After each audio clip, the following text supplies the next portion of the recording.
जय हिंद दोस्तों, मैं महेंद्र शर्मा स्वागत करता हूं मेरे YouTube चैनल में आपका। उम्मीद करता हूं आप खुश और स्वस्थ है। दोस्तों आइए दिखाते हैं एक और पाकिस्तान की लेटेस्ट डिबेट, जिसमें कैसे ये पाकिस्तानी बौखलाए हुए हैं और तालिबान की पैरवी करते करते इनको पता नहीं है इनका वजूद मिटने वाला है। क्योंकि आज पाकिस्तान के लोगों की, जनता की अगर दशा देखें तो उनके पास ना खाने को रोटी है, ना इनके पास पहनने को अच्छे कोई कपड़े हैं, ना ही इनके पास कोई रोजगार है। लेकिन ये पाकिस्तानी दलाली के चक्कर में पता नहीं क्या क्या बोलते रहते हैं और इनको खुद को पता नहीं है कि किस मुद्दे पे डिबेट एक देश के हित में होती है, ताकि पॉलिटिशियन, वहां के देश के पॉलिटिशियन इस चीज को देखे। क्योंकि मीडिया एक चौथा स्तंभ होता है किसी भी देश की मजबूती के लिए। और यही मीडिया अगर दलाली करना लग जाए, क्योंकि अभी लग रहा है कि पाक मीडिया बहुत लगभग इमरान खान की पैरवी कर रही है, जबकि इमरान खान एक बहुत ही पाकिस्तान का फेल प्रधानमंत्री घोषित हो चुका है, वहां की जनता खुद कह रही है। तो आइए दोस्तों आपको दिखाते हैं ये एक बहुत जबरदस्त डिबेट, जिसमें पाकिस्तानी लोग कैसे पाकिस्तान डिबेट करने वाले कैसे इमरान खान की और तालिबान आतंकवादियों की पैरवी करने में अपना टाइम जाया कर रहे हैं, लेकिन इनको पता ही नहीं है इनको करना क्या चाहिए। दोस्तों दिखाते हैं आपको ये डिबेट। और उससे पहले दोस्तों मैं आपसे रिक्वेस्ट करूं, अगर आप मेरे चैनल पे नए हैं तो मेरे चैनल को लाइक, शेयर एंड सब्सक्राइब जरूर करें दोस्तों।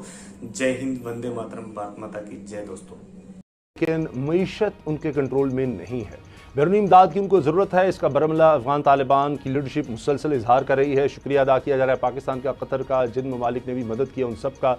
चीन भी आगे बढ़ा है और अक़वाम मुत्तहिदा की तरफ से भी $1 अरब से ज़्यादा की इमदाद का कहा गया है। लेकिन अभी इससे बहुत ज़्यादा की ज़रूरत है। कब तक इस तरह दीगर ममालिक इमदाद करते रहेंगे? पाकिस्तान पर भी असरात पड़ने लग गए हैं। कहा जा रहा है पाकिस्तान में जो डॉलर की उड़ान है उसकी वजह भी अफगानिस्तान की सूरत हाल है। वहाँ पर जिस तरह से डॉलर की कमी है, पहले तो बाहर से डॉलर आते अब नहीं आते, तो इस वजह से फिर डिमांड बढ़ गई और पाकिस्तान से फिर वहाँ पर फ्लाइट हो रही है डॉलर की।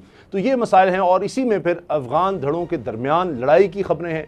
BBC ने भी ये रिपोर्ट किया है, दीगर इदारे भी रिपोर्ट कर रहे हैं कि मुल्ला अब्दुल गनी बरादर, जो एक पॉलिटिकल फिगर आप कह सकते हैं, अफगान तालिबान की नेगोशिएटर भी थे, कतर में मुज़ाकरात भी करते रहे, उनके दरमियान और जो वज़ीर हैं बराए महाजरीन खलील रहमान हक्कानी नेटवर्क से जिनका ताल्लुक है, उसके सरकर्दा या रहनुमा हैं, उनके दरमियान, उनके ग्रुप के दरमियान कोई तल्ख कलामी हुई, जिसके बाद मुल्ला बरादर जो हैं वो वहाँ से छोड़कर चले गए और उसके बाद से वो गायब रहे हैं। ये बातें भी हो रही हैं। हमारे साथ है उमैर यासिर, ब्यूरो चीफ है, पेशावर से हमें ज्वाइन कर रहे हैं। उमैर, ये जो खबरें आ रही हैं कि जी इनके दरमियान भी लड़ाई हो गई है, ये किस हद तक दुरुस्त है?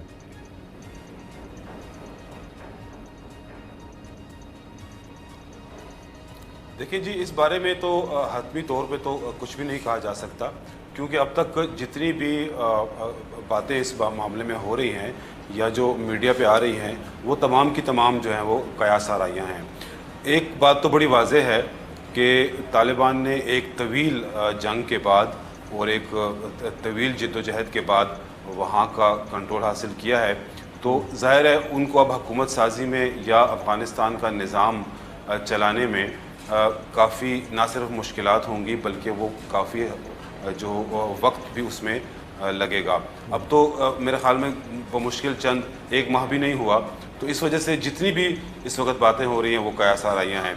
शुरू में तो सोशल मीडिया में जो खबरें चलाई गई और ये भी कहा गया कि मुल्ला बरादर जो हैं वो जाँ बाग हो चुके हैं आपस की लड़ाई में, लेकिन ऐसी बातों की तस्दीक ना हुई है और ना ही ऐसा हुआ है। अलबत्ता जो नाराज़गी की बात थी, तालिबान से वो नाराज़ हो के कंदहार चले गए हैं, तो उसमें भी अभी तक तो कोई ऐसी तस्दीक शुदा बात सामने नहीं आ सकी। उनका चंद दिन पहले एक बयान भी आया था जिन्होंने उन्होंने इस अफवाहों की तरदीद भी की थी और ये भी बताया था कि तालिबान जो हैं वो इस वक्त अपनी हुकूमत साजी में मसरूफ़ हैं।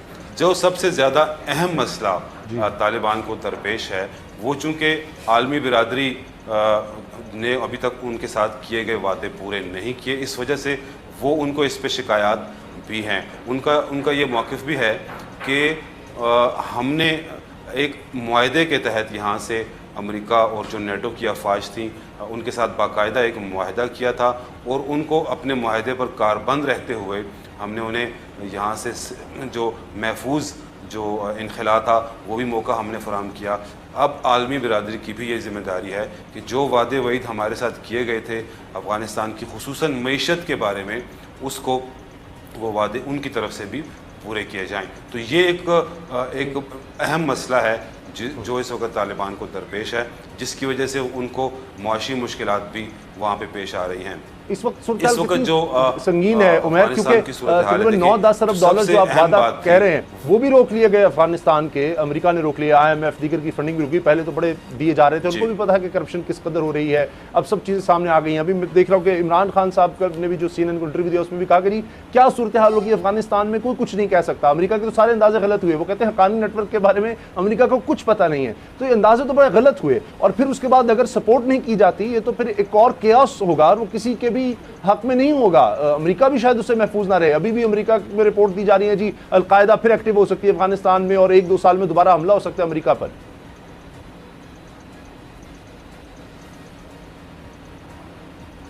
जी बिल्कुल, ऐसा तो देखें, जब तक आलमी बिरादरी अपना वादे पूरे नहीं करती, जैसा कि आपने कहा कि उनके जो 10 अरब डॉलर्स हैं वो भी मुंजमद कर दिए गए। इसके साथ साथ मुआहदे में जो उनके साथ सालाना जो 3-4 अरब डॉलर का उनके साथ एक मुआहदा भी किया गया था, उस पर इत्तेफाक राय हुआ था। तो उस मामले में भी इस वक्त अमेरिका की जानिब से और यूरोपियन जो ममालिक हैं उनकी जानिब से मुकम्मल तौर पर खामोशी है। तो सबसे जो बड़ा अहम मसला है वो यही है कि किस तरीके से अफ़गानिस्तान की मईशत बहाल होगी, क्योंकि वहाँ पे अगर इस वक्त जो ग्राउंड पे जो सूरत हाल है कि वहाँ पे लोगों को माली मसाइल का सामना करना पड़ रहा है। इसके साथ साथ जो बैंक हैं, अफ़गानिस्तान के बैंक हैं, वो भी इस वक्त काम तो कर रहे हैं, लेकिन लोगों को जो पैसे निकालने की जो सहूलत है वो हफ्ते में सिर्फ एक दिन ही मुयस्सर है।